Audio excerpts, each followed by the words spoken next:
This is the side of Sparta your teachers never told you. Everyone knows the tale. 300 Spartans standing fearless against the Persian Empire, shields locked, spears raised, a symbol of honor and courage. But what if I told you that before they ever faced Persia, Spartan boys were trained to hunt and kill their own people? It was called the Krypteia, a ritual so dark that even ancient historians whispered about it. Teenagers vanished into the countryside armed with daggers, silence, and orders that turned them into ghosts. Their mission wasn't glory, it was terror. You see the shining armor and discipline you imagine when you hear Sparta. That was built on fear, because underneath those warriors lived the helots, enslaved people who farmed, cooked, and built everything Sparta owned. For every Spartan soldier there were 7 helots. 7. If the helots ever rebelled, the Spartan dream would collapse overnight, so the state found a way to keep them terrified and obedient.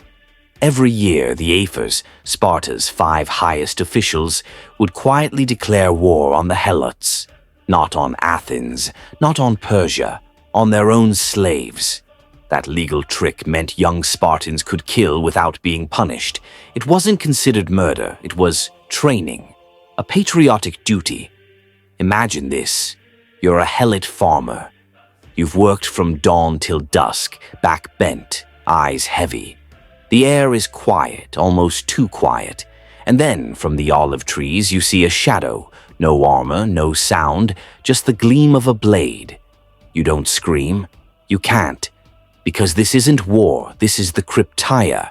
The young killers hid during the day, in caves, abandoned barns, anywhere they wouldn't be found. They stole food, slept in dirt, lived like wolves. At night, they came out. They didn't attack soldiers. They didn't storm forts. They hunted the strongest helots, the ones who looked too confident, too proud, too human. If you stood tall, you were dead. If you sang too loud, you were dead.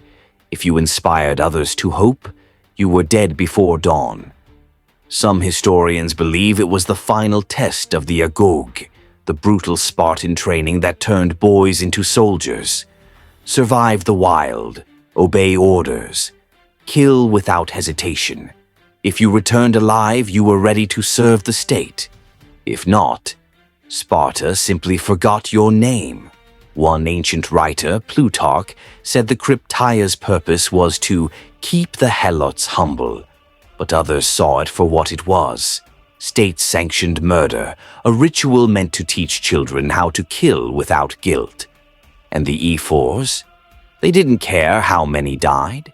They only cared that every helot woke up knowing, tonight it could be you. That's how Sparta survived, not by walls or numbers, but by fear. Fear that walked on 2 legs and carried a knife. If you've made it this far, you probably see Sparta differently already. Support the channel by liking this video. It really helps us tell more hidden stories from the dark side of history.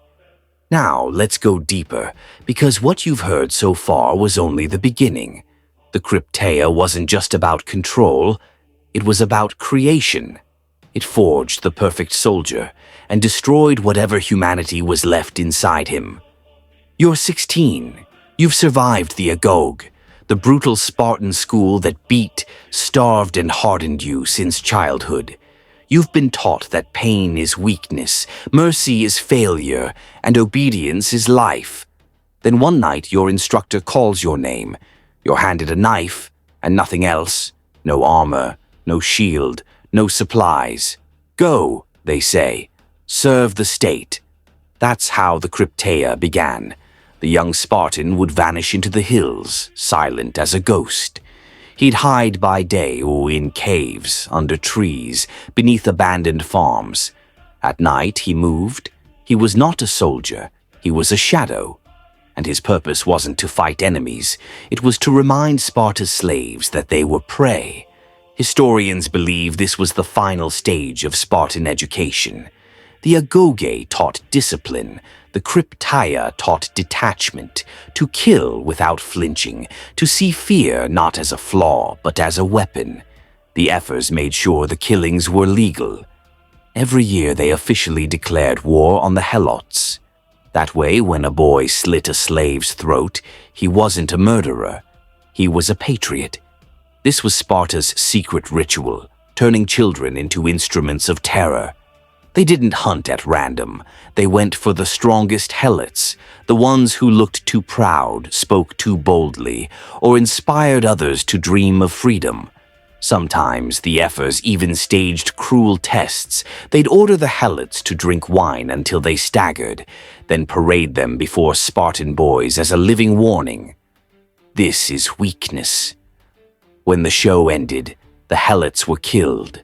But the darkest part wasn't the blood. It was the silence. No one spoke of the Krypteia. No one dared to question it. The boys who returned were never asked what they'd done, only if they'd survived. Their names were written down, their honor restored, their souls quietly broken. Because in Sparta you weren't trained to think, you were trained to obey, and obedience required killing what made you human. Picture this: a group of young Spartans crouched on a hillside, watching a Helot village flicker with torchlight. They whisper, not in fear, but in focus. One boy moves first, crawling through the dirt until he reaches a farmhouse. Inside, a man sleeps beside his wife. His hands are calloused, the hands of someone who's worked the fields all his life. The boy hesitates for half a second. Then he remembers the words burned into him since birth. Obedience above all. The knife moves, and with that single motion the boy passes his final test. To outsiders, Sparta looked like a city of gods, men sculpted from stone, born fearless. But the truth was far darker. Their strength came from centuries of blood, spilled not in battlefields, but in the shadows of their own homeland. Plutarch, one of the few to write about the Krypteia, said it made Sparta powerful. But even he admitted it made them cold. For every hero forged, dozens of helots died nameless. For every victory on the battlefield, there were invisible graves behind it. And yet, that silence worked. The helots rarely rebelled. Fear kept the system alive. Centuries later, when Sparta finally began to crumble, it wasn't foreign armies that broke it. It was the ghosts they created. The Krypteia had done its job too well. For generations, it had kept the helots terrified, submissive, silent. But fear is a fire. It can warm you or it can burn you alive. And when it burns too long, it starts consuming the hand that lit it. The cracks began quietly. Every few decades, the helots rose up, not out of hope, but out of despair. They knew they'd be crushed, but still they rebelled. Because even despair can become courage when you've lost everything. One rebellion was so brutal that the Spartans had to call in outside help, from Athens, their eternal rival. That was unthinkable. The city that prided itself on never needing anyone now begged for aid. The Athenians came, but what they saw horrified them. Fields where helots had been hanged, villages burned in the name of order. Boys patrolling the hills, eyes empty as stone. Even the Athenians, who were no saints, went home disgusted. That's when Sparta began its slow death. Not all at once, not with one great battle, but with rot. The helots learned that their masters were not gods. The world learned that Sparta's glory came from cruelty. And the Spartans themselves learned something worse. You can't build eternity on blood. As the centuries turned, their population withered. The helots outnumbered them more and more. By the time of the Battle of Leuctra in 371 BC, there were fewer than 1,000 full Spartan citizens left.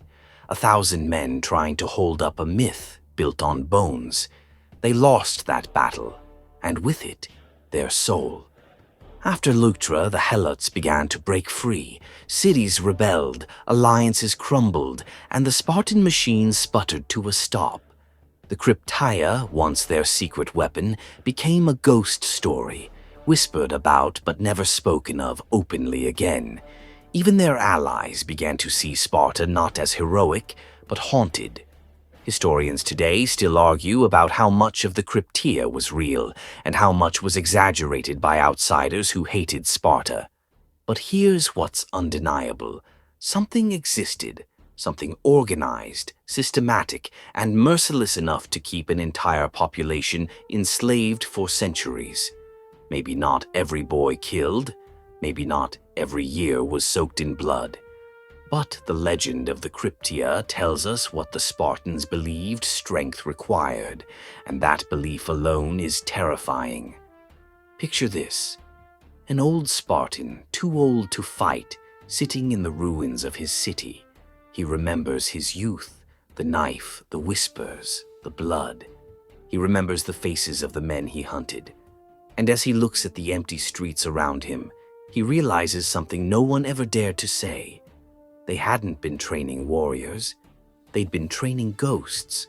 The Krypteia didn't just destroy the Helots. It hollowed out the Spartans. They won every war except the one that mattered, the war for their own humanity.